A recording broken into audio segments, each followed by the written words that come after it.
Zaparovich. Alex Zaparovich. Here we go.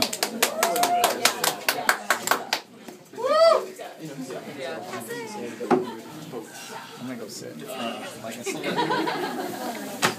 I'm reading prose tonight, so it's gonna be a little different. Woo! It's called Junkie Goes to Hospital. Yeah. Get out! I arrive at a rustic, horseshit, smothered camp for junkies type arrangement early in the evening. The wispy clouds cut through the red sky like old serrated scars. This place is unique for a rehab. They're attempting therapeutic metaphor everywhere. And instead of the usual drab, renovated nursing home configuration, it's on a farm or something. Golf carts whiz through the trees like big white insects, carrying people to and from wooden buildings. A young blonde girl with huge, traumatized eyes offers a jaundiced man with a ponytail of flour. There are stones and concrete steps with words painted on them buried in the dirt. Love, be happy, secrets keep us sick. The stones make me sick. I'm sick with or without the stones. I'm golf carted to a reedy doctor with long straight hair and the demeanor of a pot farmer. He says, "Hi, Alex." Everyone says, "Hi, Alex." Why the fuck do all these people know my name? I show the doctor and a rust-haired male nurse my problem. There's a large, wet, red hole in the crook of my right arm. My limb is an angry scarlet, on fire and swollen like a sausage from burning hot cellulitis.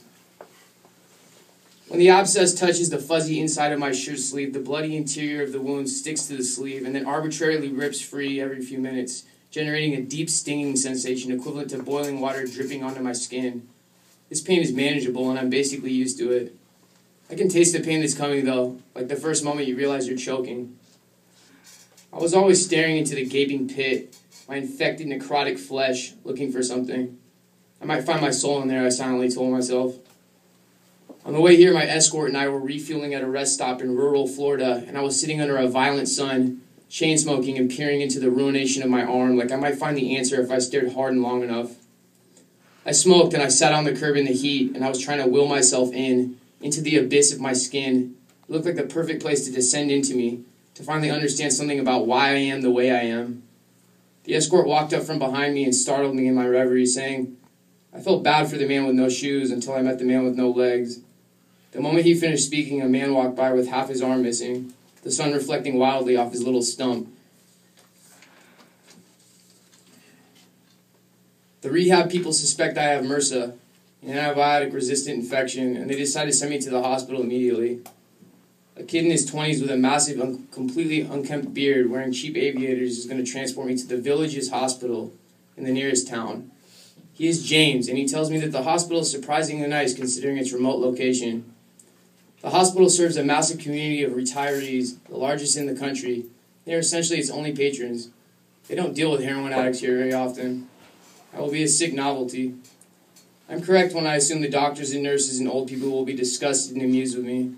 James drives, and the song Shooting Star quietly plays on the radio. I ask him if I can turn it up, and he says, yeah, man. He pauses. It's a good fucking song.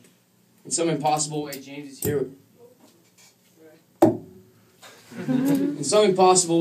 here with me, along for the ride. We get out, and I tell James I'm going to smoke a cigarette before I go into the ER. He says, of course, man. Things progress quickly, and I'm in it. Motherfucker.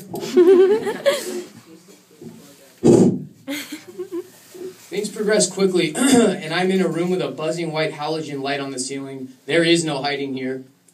A blue polyester drape seals James and I in as we sit there as I wait to be examined. I can hear my arm throbbing like my heart is inside my arm. A physician's assistant strolls in with a huge gaping smile full of teeth, casually glancing at a clipboard. He sits down and I gingerly lift my sleeve, and he continues grinning, and his face twists and contorts around his massive white teeth as he ponders what he sees. His teeth are impossibly perfect.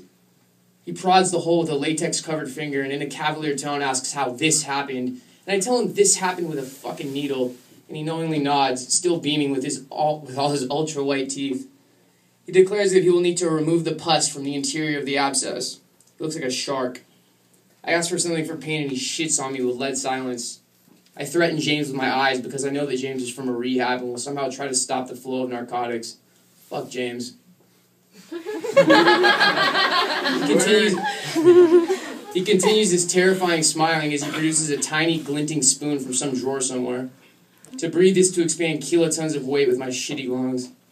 His powdery latex gloves are less white than his mouth, but they move with hatred and purpose. He aims his weapon and begins digging, and as he pushes the metal into the burning hell and begins to extract the dead tissue, there is filth and violation and burning disgust. There is horror and shame and hate. There is rape and torture, and I am on fire. There is nothing good here, although I am purportedly at a hospital being saved. A part of me is scalding and electric, and yet I can feel my heart and its freezing hard thumps. He moves deliberately and efficiently as he scoops the horror out of my arm. My vision is tinted red, and there is pounding silence and humiliation and physical pain. He is concentrating. James tells me to look at him in a weak, queasy voice. James doesn't matter. I look directly into the face of the man scraping out my flesh. I would sacrifice my soul for heroin at this moment. My life is all about sacrifice now. I hiss at the man inside of my arm. Do you believe in God? And he does. I beg his God for drugs or for relief if there is another way, but God doesn't hear me, or if he does, he doesn't give a fuck. A procession of bright and happy church-going people walk through my brain. God is a disgusting, sadistic animal, and I repeatedly kill and maim and destroy and torment God in my mind, over and over and over. This part of my life is more explicit and foul than I could have known it would have been. All those times I didn't shoot myself in the dead center of my fucking skull with a pistol.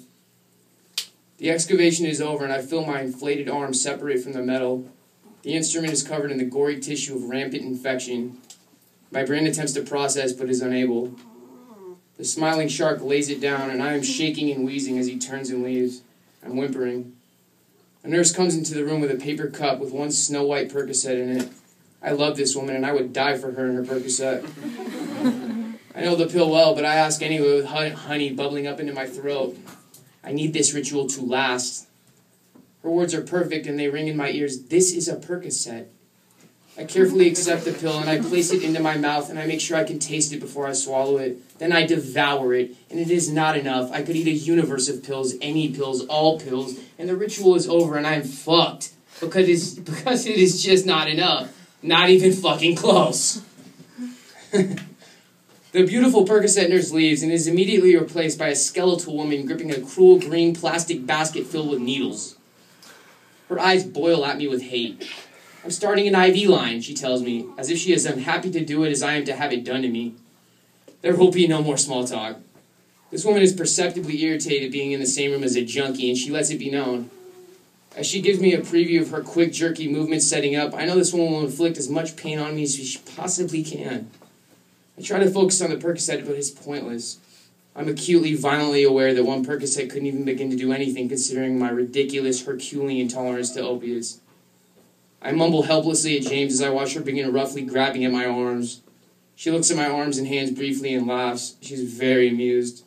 She has no time for the fact that I have no usable veins left, and she goes directly to my most rock-hard collapsed sewer of a vein. I beg her no as she begins to pierce the hard wall of scar tissue, and an acid-soaked Louisville slugger slams into a redwood tree.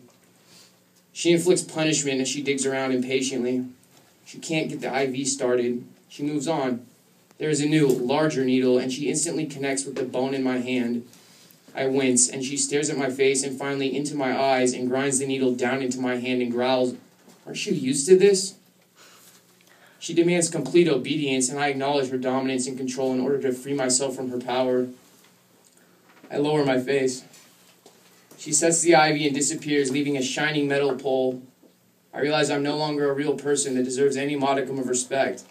I am scum now, and I should be happy with what scraps of humanity I'm still afforded. James looks chalky, and the room is thick. The IV bag starts dripping, and my arm is beating like war drums. I explain to him that there is no God. His eyes glaze like he knows Jesus personally. People in Alcoholics Anonymous all share this same stupid fucking look.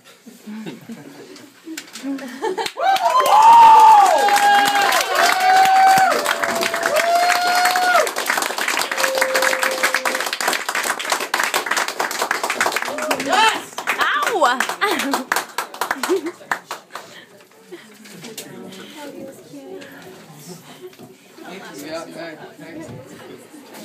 That was deep. Let's give it up for Alex and Bearfish. All right, we're going to take a little break, and then we're going to come back with Corvus Blackbird, Catherine Campbell, and then James Nolan.